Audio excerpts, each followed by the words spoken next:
Merci beaucoup de m'avoir invité à cet événement.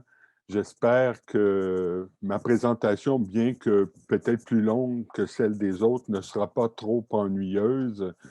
Euh, Disons, pour amorcer la réflexion, que par respect pour les victimes de l'attentat terroriste islamophobe d'il y a 5 ans, je souhaite amorcer ici une réflexion philosophique sur les enjeux profonds soulevés par cet événement horrible. De la même manière que l'assassinat de 14 femmes à l'école polytechnique le 6 décembre 1989 soulevait des enjeux profonds concernant les propensions antiféministes présentes au sein de la société québécoise, bien le meurtre de 6 Québécois musulmans en train de prier à la Grande Mosquée de Québec soulève aussi des enjeux identitaires profonds concernant la place de la religion au sein de la société québécoise. Je veux mettre l'accent sur certaines de nos dérives qui, même si elles sont sans commune mesure avec ce crime raciste, sont néanmoins sensiblement soumises aux mêmes déterminants. Le malaise que plusieurs ressentent à l'égard de la religion pratiquée par certaines minorités renvoie au malaise qu'ils éprouvent à l'égard de leur propre trajectoire identitaire, historique et religieuse. Après 30 ans de débats portant sur la question nationale et 2 référendums sur la souveraineté, plusieurs Québécois en avaient assez. Ils voulaient oublier autant que possible ces débats politiques interminables et mettre de côté la question nationale. Cependant, à peine quelques années après le deuxième référendum de 1995, l'enjeu identitaire refaisait en quelque sorte surface, revenant pour ainsi dire par la porte d'en arrière. Ce fut le retour à l'avant-scène de ce qui avait commencé à être refoulé. L'insécurité identitaire de plusieurs au sein de la majorité francophone s'est exprimée au travers du débat sur les accommodements raisonnables. La question alors s'est posée de savoir, et elle se pose, de savoir pourquoi les Québécois furent si nombreux à réagir aussi intensément à cet enjeu, alors que presque rien ne venait confirmer la présence d'un problème réel d'intégration des minorités à la société, en particulier les minorités issues de l'immigration. Alors, certains chercheurs ont voulu minimiser l'importance du caractère identitaire de ce qui se jouait alors sous nos yeux et ils estimèrent que ce qui était en cause, c'était seulement la position des Québécois à l'égard de la religion. Mais c'était là ignorer le fait que plusieurs ressentaient l'enjeu comme une inquiétude, un malaise, au sens où les accommodements fragilisaient encore plus, à leur avis, leur identité québécoise. Ainsi, lors des audiences publiques de la commission Bouchard-Taylor sur les accommodements raisonnables, des centaines de citoyens sont venus témoigner, répétant sans cesse, un peu comme un mantra, les mêmes principes. Le français comme langue officielle, l'égalité des hommes et des femmes et la laïcité de l'État. Nous avions déjà une charte de la langue française adoptée en 1977 et une charte des droits et libertés adoptée en 1975 pour préserver les 2 premiers principes, ceux de la langue française et ceux de l'égalité des hommes et des femmes, mais nous n'avions toujours pas une charte de la laïcité. Alors, l'adoption éventuelle d'une loi sur la laïcité était donc en soi une bonne chose, mais il n'était pas nécessaire qu'elle prenne la forme de la loi 21, car cette loi est, à mon sens, le résultat de plusieurs maladresses historiques. Une sorte de ressentiment à l'égard du Canada a pesé dans la balance, le mépris à l'égard de notre propre passé et le dépit à l'égard de certaines minorités. Plusieurs se sont sentis donc assiégés par le Canada qui était favorable aux accommodements, par le poids ancien de notre héritage catholique et par les minorités religieuses de plus en plus présentes dans l'espace public. Alors, 3 interventions représentatives me permettent d'illustrer ce sentiment d'assiégé dans lequel plusieurs se sont retrouvés. Alors, je vais donner rapidement 3 illustrations de mon propos. Par exemple, pour commencer, Madame Michèle Sirois, membre fondatrice de l'association qui s'est dissociée de la Fédération des femmes du Québec, plaide dans un article récent en faveur du modèle qu'elle considérait être le modèle français de la laïcité, qui serait fondé exclusivement sur le principe de la séparation de la religion et de l'État.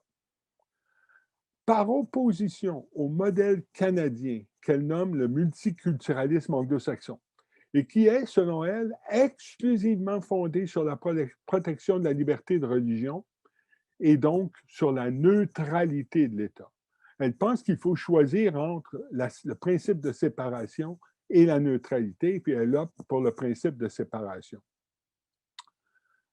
Pourtant, il existe un consensus à peu près total chez les chercheurs à l'effet que le principe de séparation de l'institution religieuse et de l'État et le principe de neutralité sont deux composantes essentielles de la laïcité.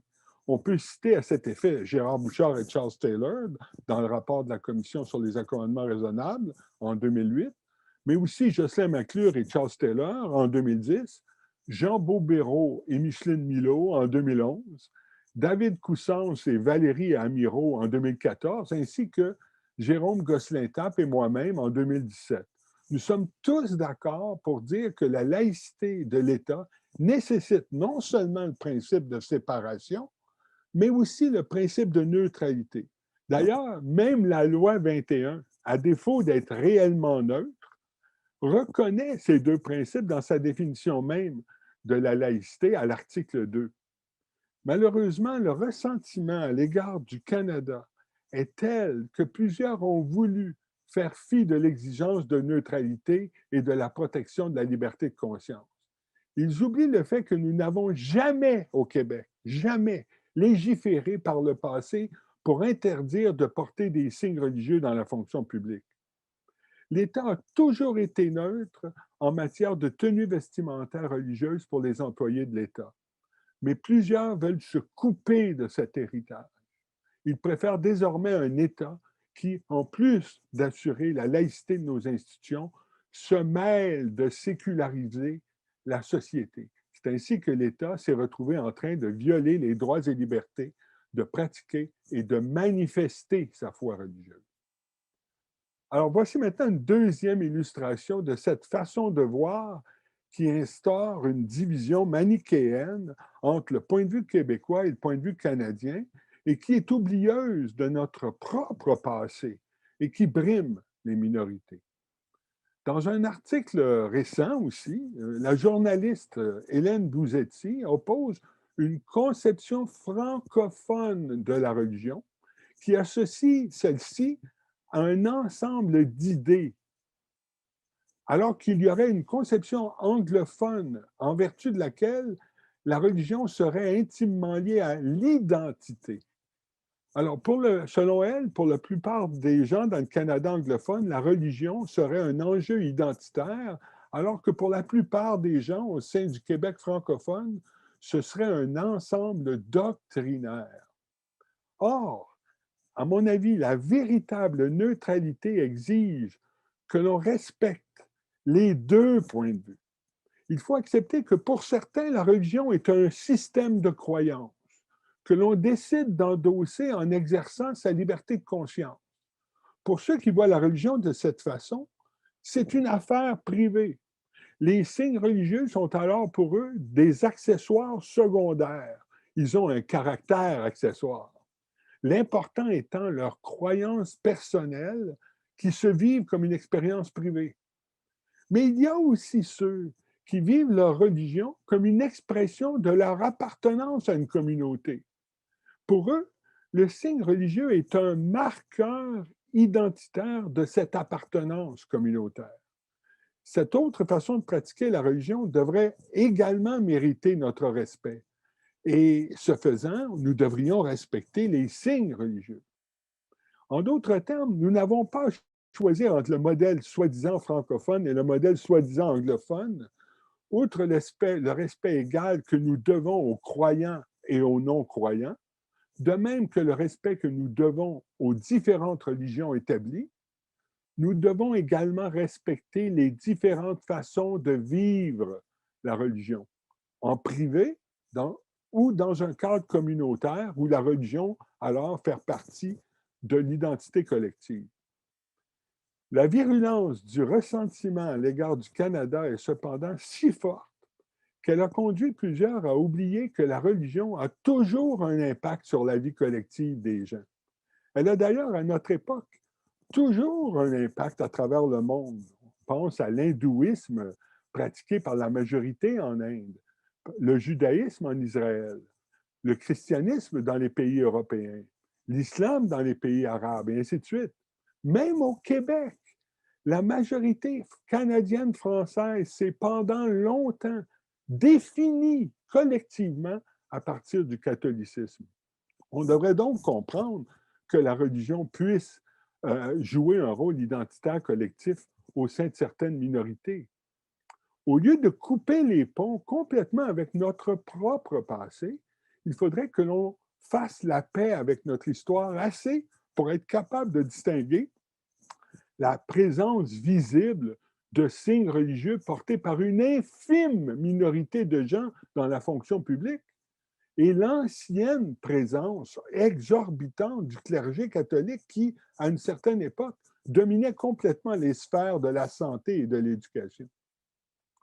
Alors, je veux terminer mon exposé par une troisième illustration de cet antagonisme à l'égard du Canada, à l'égard de notre propre passé et à l'égard des minorités, qui vient troubler notre appréciation de la laïcité.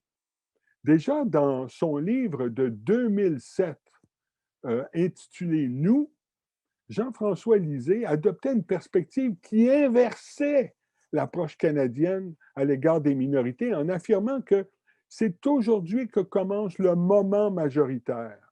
Je ne prétends pas, dit-il, comprendre tous les mécanismes et toutes les manifestations de ce moment, mais il est lié au fait que les majorités exigent maintenant qu'on s'occupe d'elles, de leur identité, de leur place dans la société complexe qui s'est organisée autour d'elles. Fin de la citation. Contrairement à une politique de la reconnaissance des minorités par la majorité, euh, les minorités doivent, selon Lisée, s'intégrer éventuellement et s'assimiler à la majorité. En plus de défendre une approche qui inverse le rapport entre les droits et les obligations de la majorité et de la minorité, Lisée renie en quelque sorte le passé religieux du Québec. Pour lui, la religion est par essence régressive et non progressiste.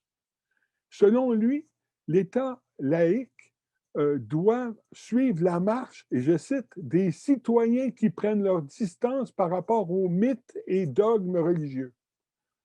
Loin de participer aux Lumières, dit-il, à l'égalité et à la primauté de la science et de la raison, ils entravent la marche du progrès. Fin de la citation. Ça, c'est dans un texte très récent de Jean-François Lisée. La rupture radicale qu'il propose avec notre passé religieux procède d'une vision absolument simplificatrice et superficielle de la foi religieuse qui prend les mythes bibliques au premier degré. La conception avancée par Lisée va aussi de pair avec la défense de la clause dérogatoire appliquée à l'égard des 38 premiers articles de la Charte des droits et libertés du Québec, dont certains consacrent la liberté de religion. Et alors que cette charte est pourtant une loi fondamentale du Québec, nous sommes ainsi, au Québec, embourbés dans une sorte de schizophrénie juridique ayant une portée historique, puisque pour exister en tant que loi quasi constitutionnelle, la loi 21 doit nier une bonne partie de notre autre loi quasi constitutionnelle. Ainsi, nous allons tellement loin dans notre volonté de rompre avec notre passé que nous sommes disposés à contredire notre propre héritage législatif. Le ressentiment à l'égard du Canada et le mépris de notre passé a pour effet donc de stigmatiser les minorités et en particulier les femmes musulmanes. Lisée est tellement certain de savoir ce qui est bon pour elle, peu importe qu'elle soit d'accord ou non, peu importe si elles insistent pour porter le hijab et prétendent qu'elles exercent leur liberté rationnelle, l'ISEE adopte le ton du mansplaining. Le fait, dit-il, d'assumer fièrement par l'interdiction de cet affichage misogyne, dit-il, que l'État réprouve les concepts de modestie et de soumission pour les femmes est également un service à rendre à toutes les femmes du Québec. Fin de la citation. En plus de se méprendre au sujet de la modestie qui est prescrite par le Coran et qui s'adresse autant aux hommes qu'aux femmes, l'ISEE choisit de viser les femmes musulmanes. Il semble qu'il est urgent d'interdire le voile dans certains secteurs de la fonction publique. Et pourtant, l'affichage religieux dont il parle au Québec est 100 fois plus catholique que musulman, même à notre époque. Le Québec comporte d'innombrables noms de villes et de villages associés à des saints et des saintes. Les jours fériés sont encore souvent célébrés comme des fêtes religieuses. Même la fête nationale est encore très souvent nommée la Saint-Jean-Baptiste. Montréal, métropole du Québec, est la ville aux 100 clochers. D'innombrables crucifix parsèment encore l'intérieur ou la façade des établissements publics. La croix est toujours bel et bien présente sur le Mont-Royal et sur notre drapeau. Or, ce sont les signes religieux des groupes minoritaires, et en particulier le hijab, qui sont visés par la loi 21. Alors, l'incapacité de plusieurs à composer avec notre propre passé est telle que la seule façon de réagir semble être de régler notre compte, leur compte, sur le dos des minorités. Alors, il ne faudrait pas, à mon avis, viser les femmes musulmanes, nier leur liberté rationnelle, et il ne faudrait pas les stigmatiser. Celles qui se voient obligées dans certains États autoritaires à porter le foulard ne demandent qu'une chose, avoir le droit de le porter ou de ne pas le porter. Alors, on ne répond pas correctement à ces États autoritaires et à leurs règles contraignantes en imposant aux femmes musulmanes la contrainte opposée qui est de ne pas porter le foulard dans certains secteurs de la fonction publique. Ce féminisme, entre guillemets, autoritaire, en plus d'être rigide et paternaliste, est en outre, je dirais, une génération en retard. Nous devons adopter une version de la laïcité de l'État qui est sensible aux nouvelles avenues du féminisme et à la nature intersectionnelle des épreuves vécues par les femmes. Un Québec progressiste doit, en ce sens, pratiquer une laïcité ouverte et être attentif aux nombreuses injustices que peuvent vivre les femmes musulmanes, immigrantes, très souvent pauvres et racisées. Alors, en conclusion, je dirais que les 3 exemples que je viens de mentionner illustrent les points de vue adoptés par de nombreux Québécois, malheureusement, qui sont en faveur de la loi 21. Ils témoignent d'un certain repli identitaire qui est l'effet combiné d'un ressentiment à l'égard du Canada, d'un mépris à l'égard de notre passé et d'un dépit à l'égard des minorités. Il faut pouvoir s'en sortir. Les Québécois ont la chance et le privilège d'accueillir dans leur rang, dans leur équipe, au sein de leur nation, des personnes formidables, riches d'une expérience vécue à l'étranger ou qui sont fils et filles de personnes nées à l'étranger. Ce sont nos compatriotes. Ils et elles sont à nos côtés. Ce sont nos frères et sœurs. Les exemples que je viens d'évoquer permettent d'identifier, me semble-t-il, à partir de quelle source a pu naître une certaine propension à l'islamophobie au sein de la société québécoise. J'ai tenté de l'expliquer et de la comprendre comme le résultat d'une convergence de plusieurs causes. Le malaise identitaire au sein du Canada et le rapport douloureux à notre propre passé expliquent en partie les réactions hostiles de certains à l'égard des minorités religieuses.